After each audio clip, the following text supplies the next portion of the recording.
अवतार वाणी का सहारा लेते हुए कहा कि भक्ति लोग की अजय ना समझे, रब नू पाना भक्ति है। भक्ति का जिक्र हो रहा है, भक्ति की जा रही है। और आज के दिन यहाँ साथ ही में भक्ति की अगर कोई चरम सीमा पर अगर किसी व्यक्तित्व को देखा जाता है, किसी भक्त को देखा जाता है, हम सभी हनुमान जी का जिक्र सुनते हैं। आज वहाँ उनका भी जिक्र हो रहा है जयंती के रूप में। कहीं भी भक्ति की बात होती है, छोटे होते से देखते आ रहे हैं कि भक्ति की चरम सीमाओं में रखा जाता है हनुमान जी की भक्ति को। किस प्रकार प्रभु राम के चरणों में उन्होंने अपनी भक्ति करी, किस प्रकार उनकी सेवा करी, किस प्रकार रिझाया उनको। और फिर जहां उनकी भक्ति का जिक्र होता है, साथ में एक और बात सुनने को मिलती है। इंसान क्योंकि जो भक्ति समझा नहीं है, कर रहा है, वो फिर ये भी बात कह देता है, देखो उनकी भक्ति कि भगवान राम से भी ज्यादा मंदिर हनुमान के हैं। तोल दिया भक्ति को, मूल लगा दिया, सौदा बना दिया। ऐसी बात बोल के अगर कोई भक्ति की तरफ प्रेरित होता है तो शायद सोचता है कि अच्छा, ऐसी भक्ति करी जाए तो अपने भी मंदिर बन सकते हैं, अपना भी यशोगान हो सकता है, अपने लिए भी बड़ी बड़ी बातें कही जाएगी दुनिया में कि क्या भक्त हुए, क्या भक्त हैं। ऐसे सेवा करें कि जैसे वाह हनुमान का जिक्र होता है।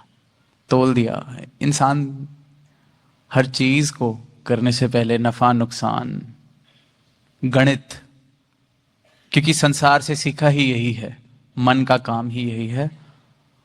और जहां जरूरत है वहां यह गणित जरूरी भी है, इसलिए बुद्धि भी दी है परमात्मा ने। पर क्योंकि समझ नहीं है भक्ति क्या है, क्योंकि जीवन में भक्ति सही मायने में आई नहीं, तो फिर इन बातों को भी, जो संसार के गणित से परे की बात है, संसार के गणित से बहुत दूर, संसार के चाल चलन से बहुत दूर, समर्पण, प्रेम, निरोल प्रेम की बातें संसार के गणित को समझ नहीं आती हैं।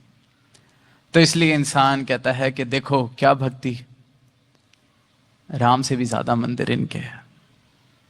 भक्ति करनी है तो ऐसी की जाए कि तुम्हारे ईश से भी ज्यादा तुम्हारा जिक्र हो जाए। कंपटीशन। और जबकि हनुमान जी ने जो भक्ति की होगी, उनको प्रभु राम के चरणों के अलावा किसी और चीज का ध्यान भी कभी नहीं रहा होगा अपने जीवन में। प्रभु के चरणों में तोड़ निभ जाए, प्रभु रीझ जाए, प्रभु राम स्वीकार कर ले मेरी इस तुच्छ सी हस्ती को, तुझ सी भेंट को, तुझसे समर्पण को, तो बस बहुत है। पढ़ते हैं जब इनकी कहानी तो कहते हैं बाल रूप से ही इंतजार में थे। बाल रूप में जब देखा प्रभु राम को, तब से ही इंतजार में थे कि कब मौका मिलेगा श्री राम के चरणों में जाने का, सेवा करने का। आए ही इनकी सेवा के लिए हैं। किसी ने मंदिर बनाना है, किसी ने नाम लेना है, किसी और की पड़ी ही नहीं। क्योंकि जिसको उसका परमात्मा सदगुरु मिल जाता है, फिर दुनिया ने उसके बारे में क्या कहना है, अच्छा बुरा, वो बातें ही किसी काम की नहीं रहती, किसी मोल की नहीं रहती।